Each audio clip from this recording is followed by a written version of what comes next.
Reni Apriliana sebagai sutradara dari film Payung Dara. Kami persilahkan untuk maju ke depan. Yang kedua ada Kak Luxi Nabela dari Pusat Kajian Perempuan Solo. Ya, kami persilahkan juga untuk maju ke depan. Ya, silakan.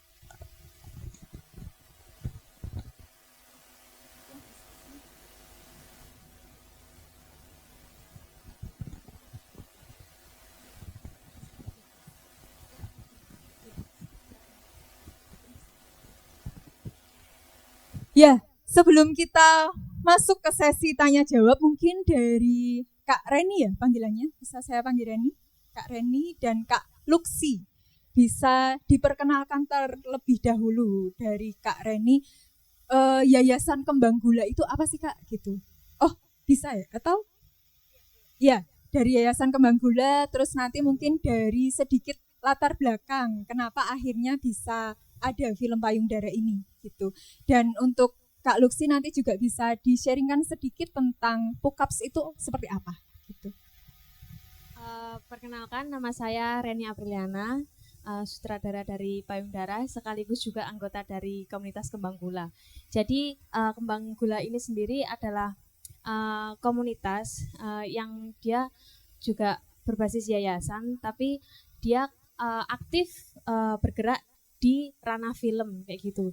Jadi kita punya beberapa program terkait film, yaitu produksi film, eksibisi film, terus edukasi film kayak gitu. Jadi kita juga selain memproduksi, kita juga mendistribusikan dan juga mengajarkan untuk membuat film itu seperti apa. Jadi aktivitas Kembang Gula ya terkait dengan aktivitas film itu sendiri gitu. Oh, ya jadi lebih concern mungkin kampanye tetapi dengan media Dengan film. media film gitu. betul, ya.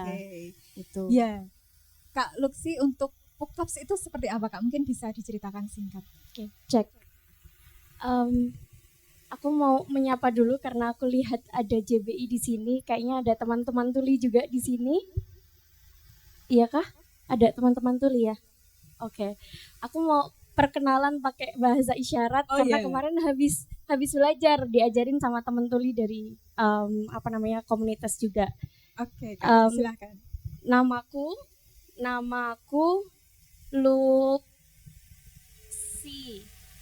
Luxy.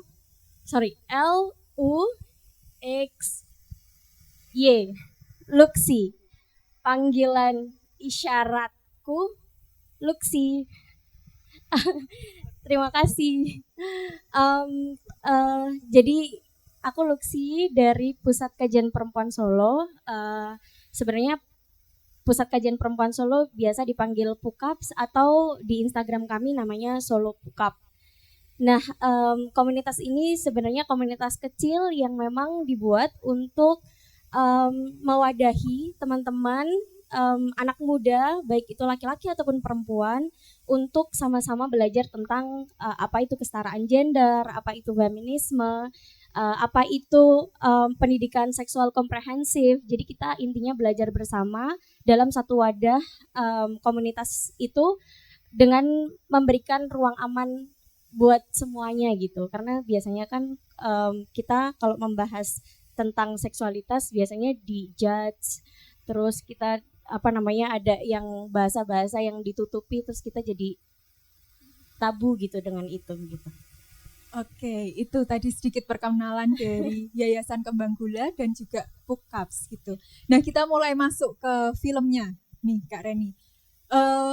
Latar belakang apa Kak yang akhirnya terinspirasi untuk membuat film ini gitu? Untuk ya akhirnya ada film berjudul Payung Dara. Jadi latar belakang kenapa ada Payung Dara ini sebenarnya saya juga sebelumnya juga memproduksi beberapa karya film pendek, dan itu juga temanya atau isunya juga nggak jauh-jauh dari persoalan remaja dan seksualitasnya. Kalau film saya sebelum ini itu judulnya Telur Setengah Matang, yang itu ngobrolin tentang kehamilan tidak diinginkan yang terjadi pada remaja. Terus kebetulan sekali juga nggak tahu kenapa emang ide-ide terkait tentang persoalan remaja dan seksualitas ketika pada saat kita tumbuh kayak gitu itu selalu ada kayak gitu. Ada beberapa memori yang nyangkut di kepalaku yang bisa tak jadiin ide. Jadi secara otomatis aja kalau aku punya ide payudara ini. Jadi kalau bikin apa ya, ada fase-fase yang dimana aku itu ngerasa kayak mungkin ada fase yang ruang yang kosong, secara nggak tahu itu kurang edukasi atau apa yang mengakibatkan permasalahan itu banyak terjadi ketika aku usia remaja gitu loh Kak. Jadi ide-ide itu juga nggak jauh-jauh dari situ, dan itu melatar belakangi kenapa aku membuat film Payudara gitu.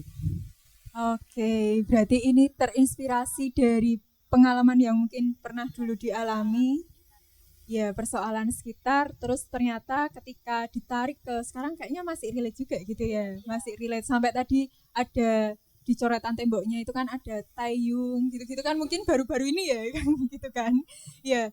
Nah terus Kak Reni, dalam pemutaran film Payudara ini kan kemarin kita dengar bahwa masuk ke dalam kategori Piala Citra gitu 2023. Nah itu gimana nih perasaannya?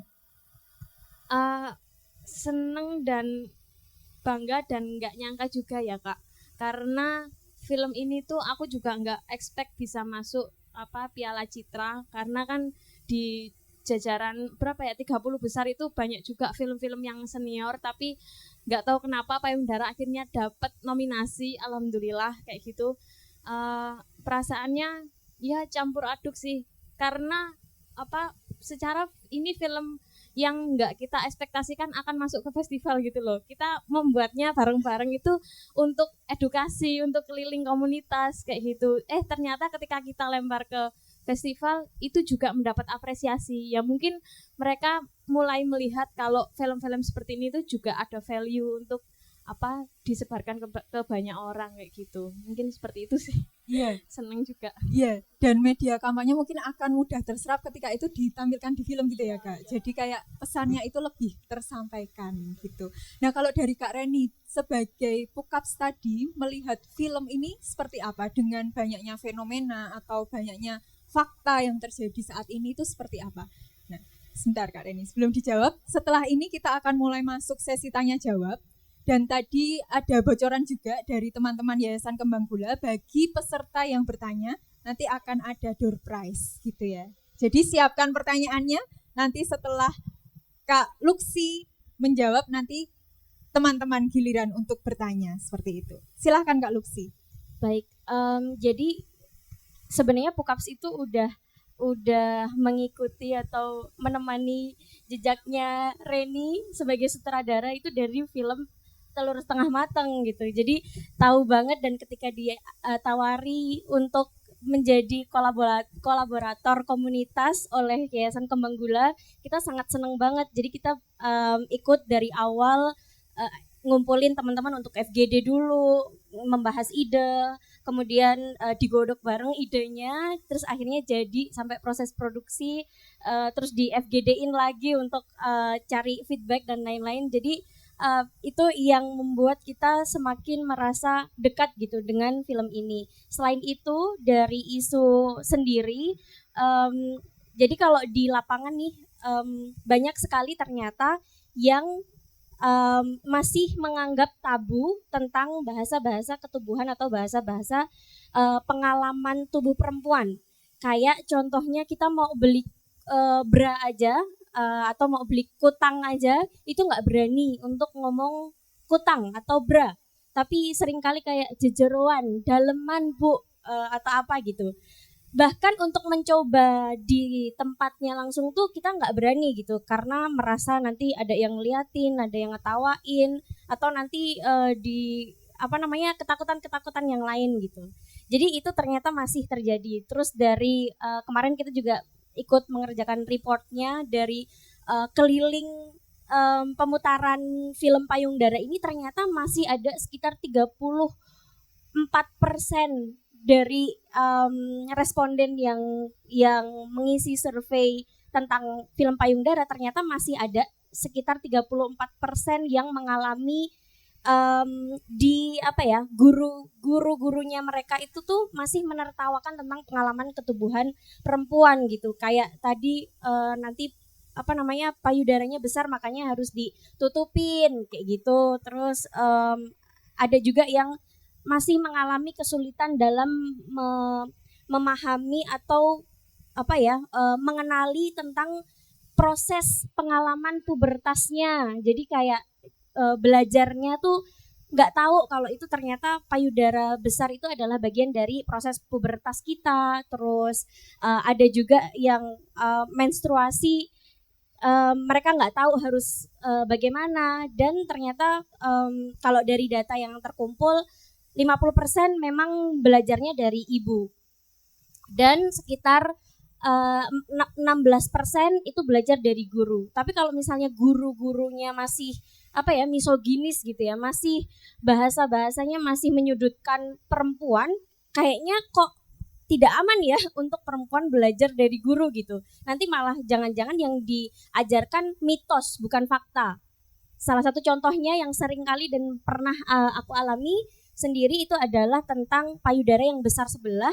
Nah itu biar gedenya sama, itu harus diremes tuh sama pacarnya kah atau sama siapa gitu, biar gedenya itu bisa sama-sama gede gitu. Ternyata itu mitos gitu. Jadi payudara kalau misalnya gede sebelah atau yang sebelahnya kecil itu ya normal gitu, nggak apa-apa. Nah ternyata fakta-fakta seperti itu nggak pernah dibahas karena itu sesuatu yang tabu tadi gitu. Ya, mantap ya. Jadi memang itu fakta yang harus diakui terjadi sampai dengan saat ini gitu. Nah mungkin langsung saja, mungkin dari Bapak, Ibu, dan teman-teman sudah ada yang menyiapkan pertanyaan? Oke, ada 4, ada di belakang 1, 2, 3, 4, dan 5. 5 ya? Oke, kita pertanyaan 1 dijawab atau biar pertanyaan dulu Kak? Oh ya, pertanyaan dulu saja mungkin ya, nanti baru dijawab. Oke, dari depan dulu aja mungkin ya. Mungkin bisa menyebutkan nama dan pertanyaannya. Terima kasih, perkenalkan nama saya Asania Skarbuana, saya dari Purworejo. Ada 2 pertanyaan dari saya. Yang pertama, berapa lama proses pembuatan film Payung Dara tersebut, dan yang kedua ini yang sedikit penting ya, karena dalam pembuatan film Payung Dara tersebut adakah kriteria usia dalam pencari talent-talent untuk memainkan film Dara? Karena tadi dalam isi film Dara ada bagian-bagian di mana anak-anak membuli temannya karena ada pertumbuhan di tubuhnya, dan juga tadi ada yang guru-guru menyampaikan di kelas mengenai hal tersebut. Terima kasih. Ya, terima kasih Kak untuk pertanyaan kedua tadi. Oh ya. Ya, nanti dari sini. Dari minta tolong mic-nya. Ya. Ya, silahkan Kak. Oke, selamat siang teman-teman semua. Perkenalkan, nama saya Rose dari Solo. Sebelumnya saya mau apresiasi ya sebelum mengajukan pertanyaan, karena saya baru pertama kali nonton film ini setelah waktu itu nggak sempat di Pacar Merah ya. Terus setelah itu saya cari info-infonya di Instagramnya Payung Dara, juga ternyata di luar Solo semua gitu. Jadi baru sempat kali ini, dan seneng karena masalah yang diangkat di situ tuh kompleks, karena dia masalahnya tuh nggak cuma di diri dia sendiri, tapi di rumah yang mana sama Pak Leknya itu ya, dan di sekolah juga sama teman-temannya, dan juga sama gurunya yang cukup misoginis ya gitu. Terus yang jadi pertanyaan saya adalah, kan ini konfliknya itu cukup kompleks, itu tadi beragam, dan juga apa ya, menurut saya spesifik, karena kayak yang tadi Pak D-nya ketika masturbasi itu dia di kakinya ada branya, terus kayak masalah-masalah dia yang lain di sekolah itu juga cukup spesifik ke kasus-kasus tertentu gitu. Nah, apakah Kak Reni itu sama teman-teman diskusiin konflik yang mau ditampilkan di film ini tuh dari internal aja atau mungkin ada keterlibatan teman-teman Solo Pukap atau bagaimana untuk akhirnya kayaknya case-case ini nih yang cakep buat ditampilin di filmnya gitu. Terus yang kedua mau nanya aja sih untuk tim Solo Pukap, kira-kira yang film Telur Setengah Matang itu masih ada pemutarannya nggak ya ke depan gitu. Terima kasih. Ya, terima kasih Kak Ros. Untuk selanjutnya, ya dari Kak Cahyo ya. Ya. Halo, perkenalkan nama saya CAHYO Cahyo dari Gerkating Solo. Saya tadi menonton filmnya itu Payung Dara. Filmnya cukup oke menurut saya. Terus mungkin ada beberapa pengalaman yang berbeda ya tentang perempuan ini. Mungkin tentang jilbab yang harus menutup dada atau menutup aurat seperti itu. Mungkin seperti di agama lain, nggak cuma di Islam juga ya, kayak di Kristen seperti itu. Itu apakah juga ada seperti itu ya? Maksudnya kayak untuk menutup aurat kayak gitu. Seperti itu. Sudah, terima kasih. Ya, terima kasih Kak Cahyo. Ya, masih tadi ada 5 ya, berarti masih ada 2, 1 di sini, 1 di belakang. Oke, bisa terlebih dahulu. Ya. Silakan Bapak, mungkin bisa disebutkan nama dan pertanyaannya. Saya Daniel dari Karanganyar, ditakdirkan jadi bapaknya moderator itu. Ada 3 hal yang ingin saya sampaikan, mungkin tidak sebatas pertanyaan tapi juga ada klarifikasi gitu. Saya tidak terlalu bisa menganalisis suatu film atau suatu adegan gitu ya, tapi hanya spot-spot tertentu aja gitu. Tadi kalau tidak salah tangkap di dalam perannya Pak Guru tadi ada sedikit mungkin humor atau di sisi lain mungkin terkesan menurut penangkapan saya itu sedikit melecehkan. Apakah memang ini di skenario supaya khususnya di kalangan milenial itu tidak terlalu kaku, ataukah ada tendensi lain di pihak skenario atau sutradara gitu? Yang pertama. Yang kedua, film ini sempat masuk dalam nominasi Piala Citra. Kira-kira bagian yang paling dominan yang mengakibatkan masuk di dalam nominasi Piala Citra itu di bagian apanya gitu? Mungkin lebih detail dan lebih konkret. Memang secara umum mungkin masuk di dalam konteks gender atau di sekitar itulah. Yang ketiga, kalau nggak salah ini memang diputar atau disosialisasikan di dalam kalangan terbatas ya. Ya, buktinya di kesempatan siang dan sore hari ini aja untuk merekam untuk hal-hal yang mungkin kurang dianggap secret itu tidak diperbolehkan. Nah, kenapa justru tidak disosialisasikan ke kalangan-kalangan yang lebih luas gitu? Atau mungkin selama ini saya kurang tahu, mungkin udah masuk prioritas di kalangan terbatas gitu ya. Mungkin di sekolah. Kalau dulu saya dapat pelajaran biologi yang berkaitan dengan hal-hal kayak tadi itu malah ketika saya udah di SMA gitu loh. Tapi sekarang tadi di SMP kalau nggak salah ya. Dan tidak menutup kemungkinan justru malah di SD pendidikan seks sedini mungkin supaya tidak terjadi hal-hal yang tidak kita inginkan bersama.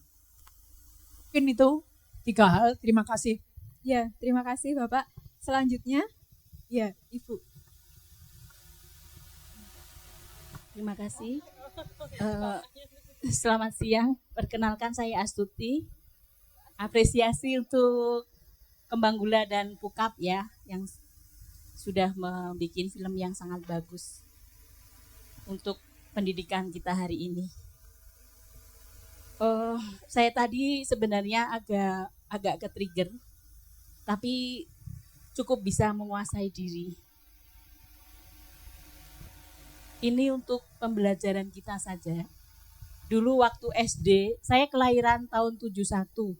Saya SD kelas 5 atau kelas 6 berarti di tahun 83-an, 84.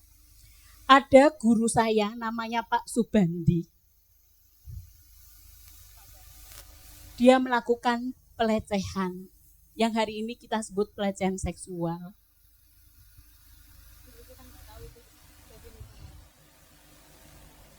Dia suka memegang kami, muridnya anak perempuan, di bagian payudara. Dan itu dilakukan sering sekali. Tapi waktu itu apa? Kami tidak tahu bahwa ini suatu tindakan kekerasan. Sehingga kami diam. Setelah beberapa waktu, puluhan tahun kemudian, kami ada reuni dan kemudian gerakan perempuan menyerukan tentang kekerasan, baru kami tahu kalau itu namanya kekerasan seksual. Itu Kak. Beliau tidak hanya mengajar di 1 SD, tapi 2 SD. Itu. Hampir semua murid perempuan dia kerjain. Itu. Semoga ini menjadi penyadaran kita semua untuk menyerukan menolak kekerasan seksual. Itu aja, terima kasih atas filmnya Kak. Mungkin nanti bisa diomongkan lebih panjang. Terima kasih. Ya, baik, terima kasih Bu Astuti. Ya, tadi sudah ada banyak sekali pertanyaan ya dari Bapak Ibu dan juga teman-teman yang lain. Mungkin nanti kita bisa langsung saja satu persatu akan dijawab oleh narasumber kita. Gitu ya Kak Reni dan Kak Luksi. Ada banyak sekali pertanyaan, nanti bisa di ini. Nah, untuk berapa lama proses pembuatan mungkin lebih ke Kak Reni ya. Tadi ada yang berkaitan dengan film itu, proses pembuatannya berapa lama, dan juga usia talentnya itu apakah ada kriteria gitu. Untuk proses pembuatan filmnya ini sendiri, untuk pembuatan skrip saya mulai di tahun kemarin, tahun berapa ya? 2022 di apa? Ya sekitar. Iya, kalau saya bikin ide itu kadang cuman nulis di notes HP aja gitu ya. Saya sounding kayak gitu, akhirnya bisa di-approve-nya kapan itu mungkin tahun 2022 akhir ya, kita mulai September atau Oktober itu mulai proses script developing itu 4 bulan kayak gitu. Itu juga melibatkan teman-teman komunitas. Jadi ide awalnya itu memang dari saya, tapi juga setelahnya itu kita melakukan riset dan FGD sama teman-teman Solo Pukap prosesnya. Jadi berapa lama mungkin script development sekitar 4 bulan, terus syutingnya 2-3 hari, terus editingnya juga sekitar 3 bulan kayak gitu. Jadi ya kurang lebih prosesnya hampir 1 tahun di tahun selang waktu 2022-2023 ini. Itu terus kriteria usia dari talent ini sendiri, awalnya kita itu kan memang ceritanya itu kan untuk secara karakter di dalam film itu untuk usia 13-14 tahun, tapi awalnya itu kita tim ngide untuk bagaimana kalau itu anak usia 17 tahun yang mungkin secara fisiologis bisa masuk menjadi karakter 13 atau 14 tahun, karena kalau kita memaksa cari yang 13-14 tahun kita nggak dapat concern dari dia kayak gitu. Awalnya kita cari yang kayak gitu, tapi kita nggak dapat yang cocok secara fisiologis skrip payudara ini. Akhirnya kita dapatnya real yang 14 tahun.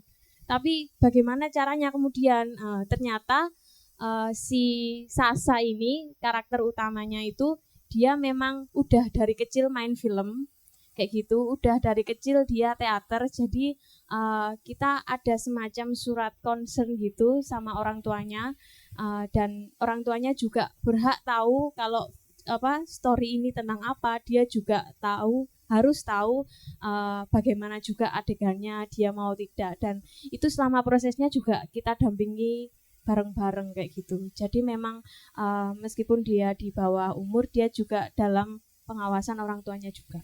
Itu sih kalau kriteria umur di sini rentang usianya ya 13 sampai ya sepamannya itu ya, mbahnya sampai 72 tahun itu. Itu Oke, sih. berarti ada form konsen dan juga ada pendampingan gitu ya, meskipun itu masih di bawah 18 tahun gitu. Oke, terima kasih Kak Reni. Nah, ini juga ada pertanyaan. Tadi kan di dalam film itu kan konfliknya cukup kompleks gitu ya. Nah, apakah untuk menentukan diskusi terkait dengan konflik yang akan ditayangkan dalam film, alur ceritanya itu ide dari Kak Reni sendiri atau berdiskusi juga dengan Pukap seperti itu?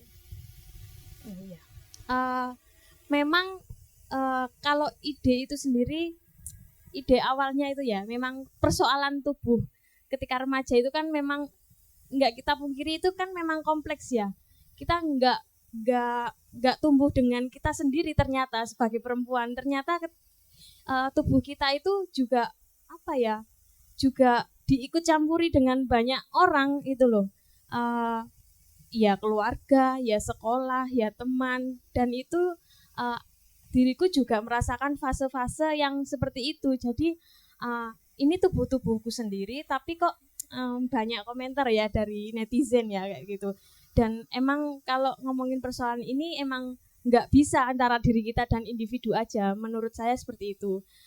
Memang idenya kayak gitu. Terus kemudian kan kita prosesnya juga riset, kita FGD sama teman-teman Pukaps dan ngumpulin beberapa sampel dari anak usia remaja, terus dewasa, ada juga yang usianya ya dewasa ya itu sama mahasiswa, sama juga yang udah berumur kayak gitu. Ternyata memang iya persoalan ini memang masih ada dan relate di hari ini gitu sih. Itu mungkin dari Kak Luksi mau ada yang ditambahkan mungkin? Aku mau nambahin di bagian jadi sebenarnya proses sebelum produksi itu ada juga kita bikin workshop untuk teman-teman kru. Jadi sekaligus dengan talent-talentnya juga ya, orang tua talent, dan pokoknya semuanya krunya juga tentang kekerasan seksual di perfilman gitu. Jadi workshop itu untuk mengedukasi dan jadi langkah preventif biar enggak terjadi kekerasan seksual ketika proses pembuatannya, dan ada konsen tadi di awal. Kemudian ada pendampingan, ada penyampaian pemetaan resiko ketika ini ditayangkan dan lain sebagainya. Jadi itu kayaknya juga bisa membantu dalam proses safeguarding di pembuatan film Payung Dara ini sendiri. Terus kalau untuk konfliknya sendiri, itu mungkin dari teman-teman kru yang membuat film, termasuk sutradara, pasti campur tangan sutradara sangat dominan di situ. Maksudnya sebenarnya pengalaman ketubuhan tentang pubertas, khususnya pubertas di remaja, itu tadi sangat kompleks, dan kebetulan si Dara ini diambil dengan konteks dia nggak ada bapak dan nggak ada ibu, cuma ada mbah yang udah tua, yang pendengarannya udah berkurang, dan juga cuma sama Pak Leknya gitu. Jadi untuk mengetahui tentang kalau misalnya payudara tumbuh berarti aku perlu cari kutang gitu, itu nggak datang dari orang tuanya tapi malah dari temennya. Dan mungkin ada banyak sekali yang berbeda di pengalaman ketubuhan teman-teman yang lain gitu. Mungkin ada teman-teman tuli misal, karena akses informasi untuk mengetahui tentang pendidikan seksual komprehensifnya minim, kita aja yang teman dengar minim gitu akses untuk tahu pendidikan seksual komprehensif, apalagi teman-teman tuli. Nah itu juga mungkin akan punya pengalaman yang berbeda, yang mungkin lebih lebih berlapis lagi untuk mengakses atau mengetahui sekedar kayak aku ini sedang pubertas toh ternyata, tubuhku sedang ada yang tumbuh toh, baik itu payudaraku atau penisku atau pubisku, rambut-rambut di kemaluan. Aku harus bagaimana ya, motongnya gimana? Nah itu kan ternyata perlu pendekatan-pendekatan yang berbeda-beda sesuai dengan kebutuhannya masing-masing. Jadi mungkin ini nggak bisa merepresentasikan semua pengalaman ketubuhan perempuan, tapi bisa jadi salah satu gambaran bahwa ternyata perempuan sampai hari ini tuh masih kesulitan gitu untuk mengenali tubuhnya sendiri gitu. Itu sih. Oke, terima kasih Kak Reni, Kak Luksi. Nah, ini juga mungkin jadi pertanyaan banyak teman-teman di sini. Tadi sempat disebutkan film sebelumnya Kak Reni itu film setengah matang gitu. Telur setengah matang, maaf. Iya, telur setengah matang. Nah, itu apakah masih ada penayangan lagi atau misal teman-teman yang ingin menonton bisa akses di mana? Nah, mungkin bisa diberikan informasi, Kak. Kalau ditayanginnya kapan lagi saya belum tahu ya, tapi cuman kemarin sempat ada yang mau minta menayangkan lagi, itu dari salah satu komunitas perempuan juga, mungkin di bulan-bulan inilah, nanti bisa infonya lewat Instagram mungkin ya. Instagram saya. Oh, Instagramnya Kak Reni atau Instagramnya Yayasan Kembang Gula biasanya? Itu soalnya film pribadi. Oh, film personal gitu ya. Jadi nanti kalau yang penasaran mau ditayangin kapan, pokoknya ngikutin terus IG-nya Kak Reni berarti ya.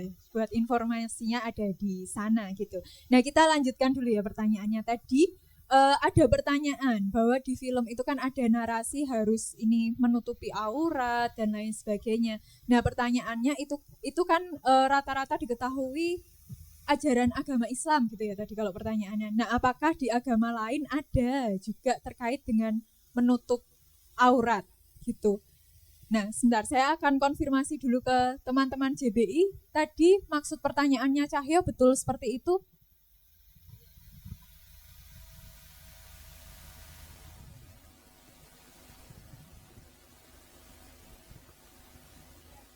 Oh ya, betul ya. Ya, terima kasih. Nah, mungkin dari Kak Reni atau Kak Okta? Maaf, Kak Luksi. Sebenarnya aku nggak bisa merepresentasikan untuk menjawab itu ya, atau merepresentasikan agama-agama lain gitu. Cuma mungkin sedikit sharing temanku yang kebetulan teman tuli juga. Dia tinggal di ibu kota, di Jakarta, yang pasti berbeda juga aksesnya dengan kalau misalnya dibandingkan dengan teman-teman tuli yang ada di Surakarta. Dan ternyata dari sharingnya dia itu ternyata ada juga aturan-aturan yang memang mengatur ketubuhan perempuan di agamanya dia. Agamanya non Islam, Nasrani atau Katolik aku lupa.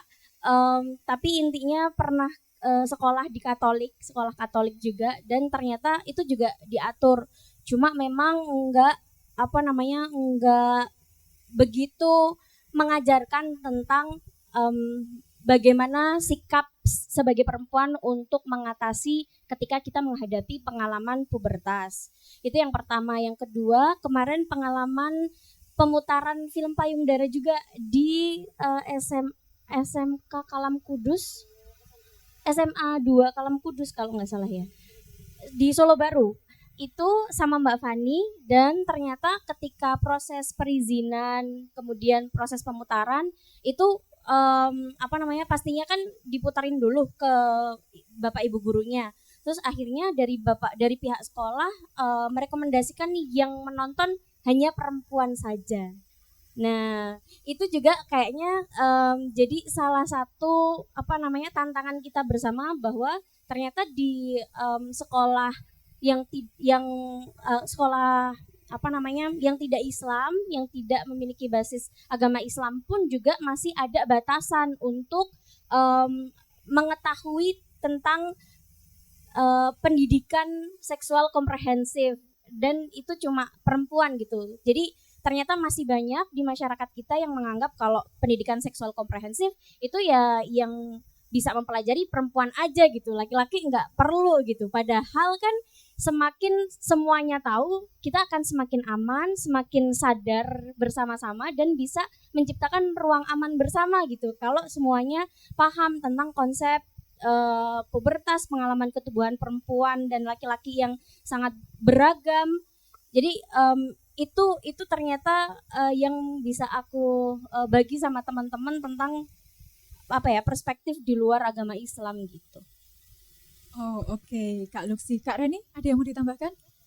Oke, udah cukup. Berarti kalau bicara soal membicarakan seksualitas adalah hal yang tabu, itu sudah tidak berbicara ini ya Kak, maksudnya ya tentang agama gitu ya. Dan di Indonesia rata-rata gitu ya, masih sebagian besar yaitu menganggap pembahasan tentang ketubuhan, otoritas tubuh itu adalah sesuatu yang tabu gitu ya.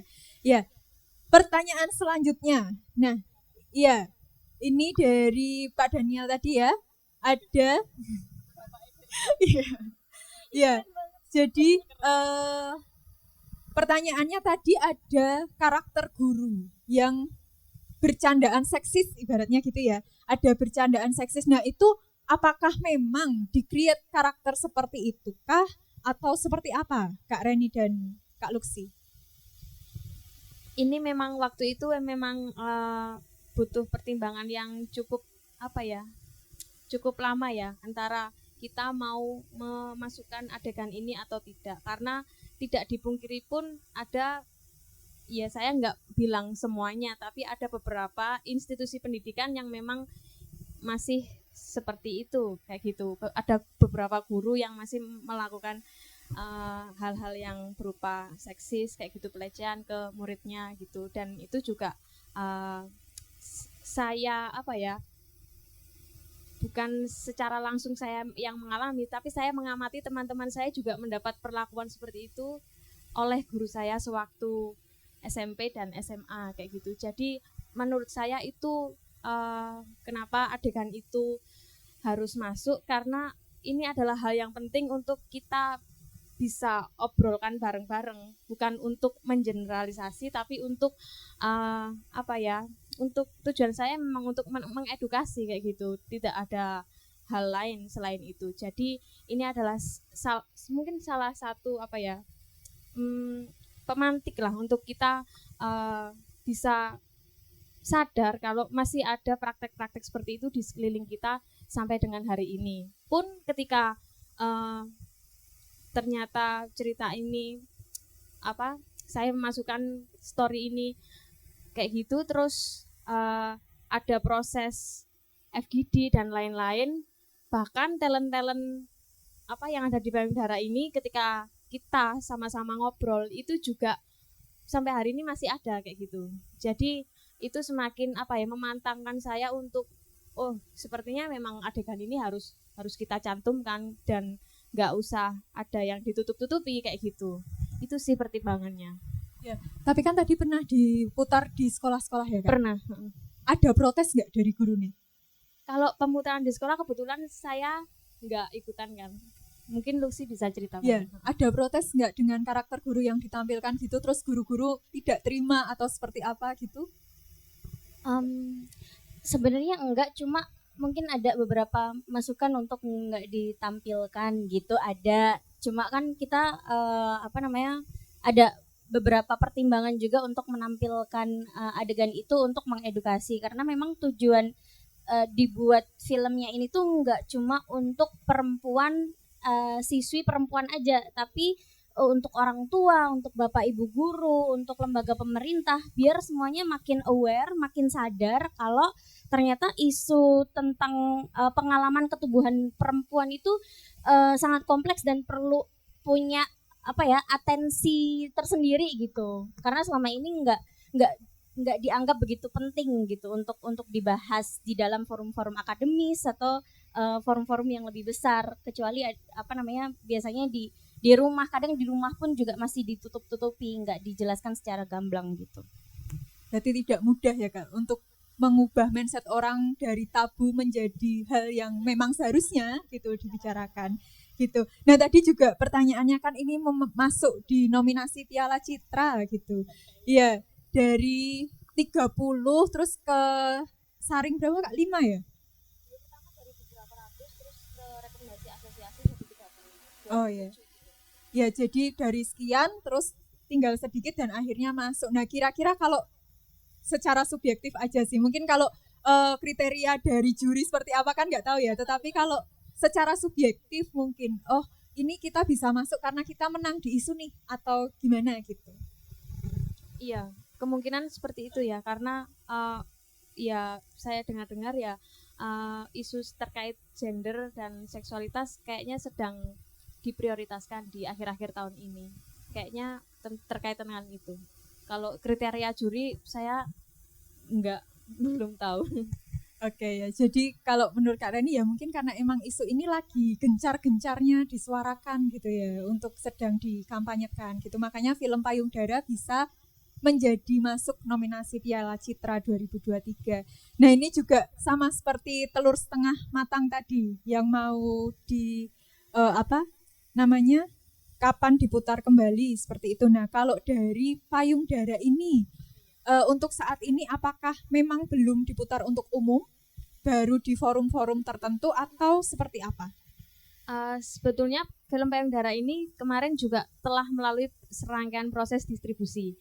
Itu juga udah diputar di beberapa sekolah di Solo, terus di komunitas-komunitas ada di Surabaya, di Bandung, di Jakarta, kayak gitu. Di Solo juga ada di Pacar Merah, kayak gitu. Dan sampai hari ini pun ketika teman-teman komunitas mau meminta untuk film Payung Dara diputar di komunitasnya, itu masih bisa lewat email atau DM Instagram Payung Dara itu sendiri. Itu sih. Jadi kita nggak terbatas atau segmented aja, asalkan ada yang menarasikan film inilah.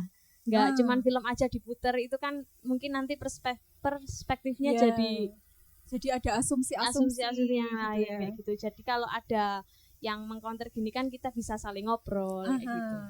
Ya, jadi bisa kalau teman-teman komunitas ingin film Payung Dara ini diputar di komunitas sebagai media pendidikan, tetapi tidak hanya pemutaran dan selesai, nonton dan selesai gitu ya, tetapi ya seperti ini ada diskusi-diskusi semacam ini supaya ketika ada hal-hal yang ingin diklarifikasi seperti tadi bisa langsung dari narasumber yang memang ada di dalamnya gitu ya. Gitu. Nah, itu tadi pertanyaan-pertanyaannya, terus tadi ada sharing juga dari Mbak As, ini tadi juga jadi notice ya. Ternyata dari zaman remajanya Mbak As, itu ada juga guru yang semacam itu. Di zaman saya, itu juga ada guru yang semacam itu. Iya, dan ancamannya biasanya nilai, gitu kan. Nah, terus di zaman sekarang, yang katanya sudah modern ini, masih ada. Gitu ya, masih ada. Nah ini kan sebenarnya menimbulkan pertanyaan besar juga ya yang harus kita refleksikan. Kok bisa gitu? Ini tetap ada terus padahal perkembangan zaman terus maju gitu. Nah mungkin kalau dari Kak Reni dan juga Kak Luksi meresponinya seperti apa Kak? Yang pertama makasih banget Mbak As udah menceritakan pengalamannya. Pasti nggak mudah juga untuk menyadari bahwa pernah mengalami pelecehan gitu. Sebenarnya tadi pengen peluk Mbak As di sana. Aku juga sebenarnya pernah mengalami hal yang sama waktu SD itu sama guruku. Waktu mau pulang itu biasanya ditawarin untuk pulang bareng.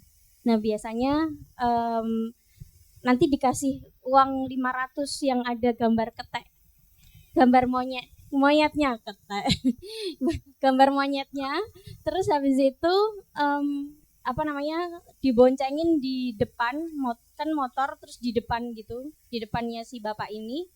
Terus habis itu tangannya tuh nggak megang perut tapi megangnya ke ke vagina saya gitu. Dan itu biasanya kan dipegang tapi itu juga dimainin digini-giniin. Jadi waktu itu yang aku pikirkan hanya ini ada yang salah tapi nggak tahu apa, terus nggak berani cerita sama orang tua. Baru berani cerita sama orang tua di tahun 2016. Iya, 2016 waktu udah kuliah. karena baru tahu kalau itu adalah pelecehan seksual. Jadi ternyata banyak sekali alasan kenapa korban pelecehan, korban kekerasan itu tidak segera melaporkan, mungkin karena dia nggak tahu kalau yang dialami itu adalah kekerasan atau pelecehan. Jadi makanya penting banget stimulasi dari film-film seperti ini untuk menciptakan dialog gitu. Apa itu kekerasan seksual, pelecehan seksual yang seperti apa, gimana kita cara membela diri atau gimana cara copingnya, mengatasinya dan lain sebagainya. Terus tentang pengalaman ketubuhan perempuan itu juga sebenarnya perlu sekali. Tadi saya setuju dengan Bapak Daniel untuk diputar di di lingkungan-lingkungan atau komunitas-komunitas yang lebih besar lagi atau di publik gitu ya, seperti di sekolahan. Nah, cuma yang jadi pengalaman atau yang jadi evaluasi dari kemarin kita pemutaran di sekolah itu adalah masih kesulitan untuk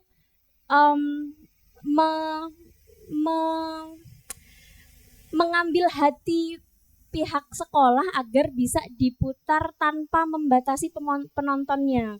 Karena tadi masih oh ini berarti untuk perempuan aja, laki-laki jangan, nanti takut ngaceng atau takut malah melecehkan perempuan misal. Nah, itu ternyata masih sulit untuk diajak dialog ke sana dari pihak sekolah. Makanya kita kemarin aku ada beberapa rekomendasi sekolah-sekolah Islam yang pernah aku ada di situ. Tapi ketika dilihatin trailernya tuh akhirnya kayak mundur pelan-pelan, ada kayak kayaknya nggak dulu deh Mbak atau gimana. Jadi itu ternyata jadi tantangan kita untuk gimana caranya biar film ini tuh bisa diterima tanpa ada ketakutan dulu gitu untuk pemutarannya gitu. Padahal kita sebenarnya muter ini bukan untuk meracuni otak-otak anak-anak atau siswa-siswa gitu, tapi untuk menciptakan dialog tadi gitu sih. Ya, berarti memang harus ada langkah ke sana untuk mengikis sedikit demi sedikit tabu itu tadi ya. Nah, mungkin ada tambahan dari Kak Reni? Ya, pertama-tama saya mungkin minta maaf ya kalau film ini sedikit mungkin bikin ke-trigger teman-teman semua. Dan saya mengapresiasi juga keberanian Mbak Astuti. Terima kasih sudah berani bercerita. Memang di film ini pun saya berangkatnya itu mungkin bukan dari ranah dari pengalaman dilecehkan waktu di sekolah, tapi justru di lingkungan terdekat sendiri, yaitu lingkungan keluarga, di mana itu ketika terjadi seperti itu mungkin sangat traumatis gitu loh, sangat traumatik, dan kita nggak tahu harus ngomong sama siapa, sedangkan kita bertemu orang itu setiap hari di dekat kita, kayak gitu. Itu rasanya nggak enak banget. Dan berjalan sampai dewasa, dan benar kata Luxi tadi, ketika kita sudah mendapat edukasi, kita baru tahu kalau yang terjadi itu adalah pelecehan, kayak gitu. Dan menurut saya hal seperti ini, ketidaktahuan itu bisa dihancurkan atau diberantas ketika kita udah mendapat edukasi itu sendiri. Oh, ternyata hal seperti itu ada bagian-bagian yang mungkin tidak bisa dipegang orang lain, atau bagian-bagian yang mungkin orang lain itu tidak berhak menjustifikasi itu terhadap kita, kayak gitu. Jadi saya sebagai filmmaker sendiri merasa media film itu adalah cara saya untuk berbicara kepada banyak orang, termasuk keluarga saya sendiri. Kadang-kadang saya punya film pun yang telur setengah matang itu kemarin itu juga dilihat sama keluarga saya, dan mereka juga mendiskusikan gimana sih caranya ketika menghadapi anak kita yang mengalami kehamilan tidak diinginkan, kayak gitu. Dan hal-hal seperti ini pun ketika story-nya udah jadi, saya pun berani nge-share ke adik saya. Adik saya usianya ya 16 tahun lah.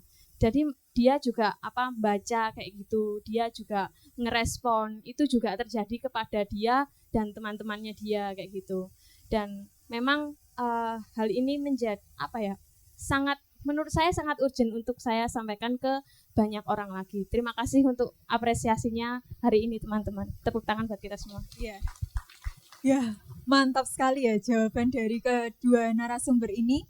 Semua pertanyaannya sudah terjawab gitu ya, karena memang terlibat langsung di dalam pembuatan prosesnya film ini gitu. Dan tentu ini sangat cocok atau selaras dengan tema yang kita angkat hari ini, mendobrak bias, menguatkan sintas gitu.